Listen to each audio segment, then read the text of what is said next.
Welcome back everybody to another video lecture from Miss Semino. This is a video today on concentration of solutions and how we can express and calculate those concentrations, as well as how we can make dilutions. Just a reminder that we are chapter 16 for regular chem students, and it's chapter 12 and 13 for chemistry honors students. So specifically today, we need to learn how to solve problems involving the molarity of a solution. We're also going to talk in class about this other idea about molality. These are just two different ways to express concentration. We're also going to describe the effect of dilution on the total moles of a solute in solution. And again, I know this sounds really complicated, but we all know that if we add water, for example, to Kool-Aid, it dilutes it. So while the number of moles inside the glass will stay the same, or the number of particles will stay the same, there's more solvent, so the Kool-Aid's going to taste more diluted or less concentrated. And we also need to learn how to do these calculations with the percent by volume and percent by mass of solution. And as always, we're going to go ahead and give an example in the video and then do more practice problems in class. So when we use this term concentration, it's really describing a measure of the amount of solute dissolved in a given quantity of solvent.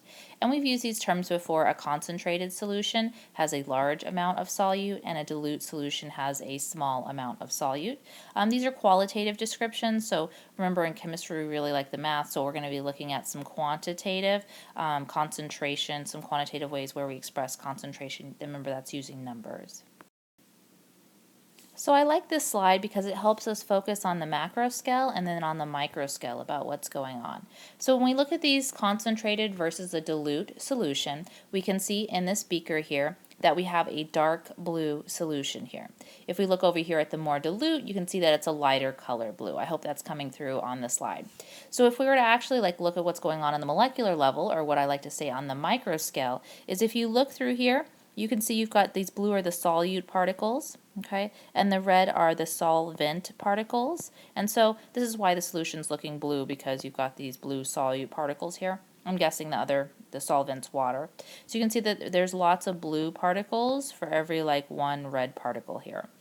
But on the other hand, if we look at the more dilute solution and we look at the micro scale, we can see that there's a lot more solvent particles and fewer solvent particles. So of course that makes sense that there's less of the solute here, so this is going to be a more dilute solution. So when we talk about molarity, it's the most widely used concentration used in chemistry, and as I mentioned, we're going to learn another one called molality, and they do sound a lot alike. But for molarity here, you're going to use the moles of solute divided by the liters of solution. And so when we abbreviate this with a capital M, such as we'll say we have a 6 molar solution. So here's a little example problem that I want us to look at. So it says IV saline solutions are often administered to patients in the hospital. One saline solution contains 90 grams of sodium chloride in exactly 100 milliliters of solution. What's the molarity of solution? So our textbook always likes to list the knowns and the unknowns, so we know that we've got 90 grams of sodium chloride for 100 milliliters of solution, and the molar mass of sodium chloride is 58.5 grams per mole. And the thing we don't know is actually the concentration. So if you remember what we just talked about a second ago, we said that molarity is equal to the moles of the solute over the liters of solution. So notice that it has to be in moles, so we're going to have to do the little conversion here.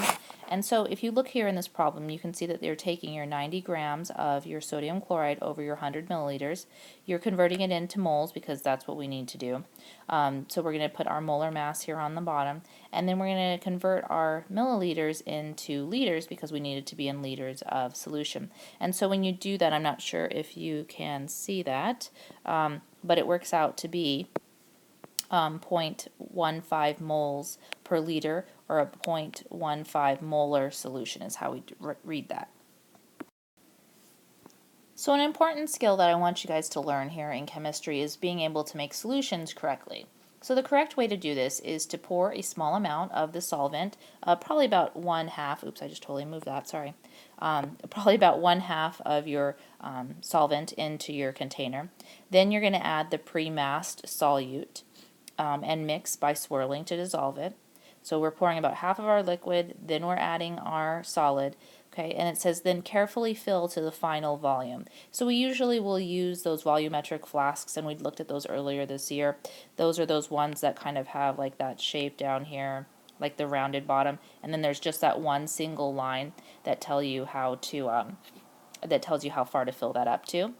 The ways that we can actually calculate this, though, is we can use moles is equal to the molarity times the liters that we want, and we're going to see a sample problem in class as how to calculate these dilutions.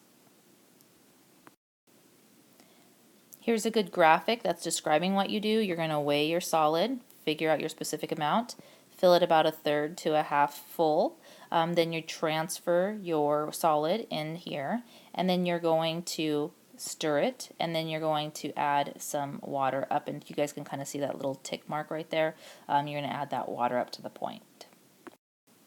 So here is that point that I was trying to make earlier about dilutions. Adding water to a solution will reduce the number of moles of solute per volume, but the overall number of moles remains the same. So here's an example. Think of taking an aspirin with a small glass of water versus a large glass of water. You still have taken one aspirin, regardless as to the amount of water that you drank, but a larger amount of water makes it more diluted. On this slide, we're going to talk about actually how to calculate the amount of substance you need, or about how to, if you're taking two liquids, how you can dilute them out. So the number of moles of a solute in a solution doesn't change if you add more solvent. We talked about that on the last slide. The number of moles before is equal to the number of moles after. So we can use this cool formula for dilution, where we take the molarity of solution 1 times the volume of solution 1 to equal the molarity of solution 2 times the volume of solution 2.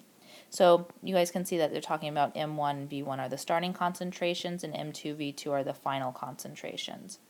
And so in class we'll be having a worksheet where we practice making these calculations. So what often happens for me, for example, is in the stock room, our hydrochloric acid might come in a 6 molar hydrochloric acid, but obviously 6 molar is really strong for students to use, so sometimes I'm going to need to dilute it down to, say, to 1 molar or even 0.1 molar, so I would use these concentrations. I would use 6 molar here. I would leave this as my X, or my unknown, because I don't know how much of that really strong concentration I need. This value then would be 1 molar, and let's say I needed 500 milliliters or 0.5 liters of this. That's the value that I would plug in here. I would do a little bit of math, and then I would be able to figure out how much of the really strong acid do I need to make the more dilute acid for you guys in class. Okay, another way that we can make calculations are percent solutions can be expressed by volume or by mass. So again, remember that term percent means like parts per 100. So the way that we would calculate the percent by volume would be the volume of solute divided by the volume of solution times 100. Sorry, it's a little kind of jumbled on the slide here. And so this is indicated by percent VV, so volume of solute, volume of solution. And we'll see a sample problem in class as well. Percent by mass, on the other hand, since now we're using the term mass, you're going to take the mass of your solute divided by your volume of solution times 100, and then we can indicate this by putting M over V here, so mass divided by volume. And this is the more commonly used way, or percent way to express that concentration of solutions.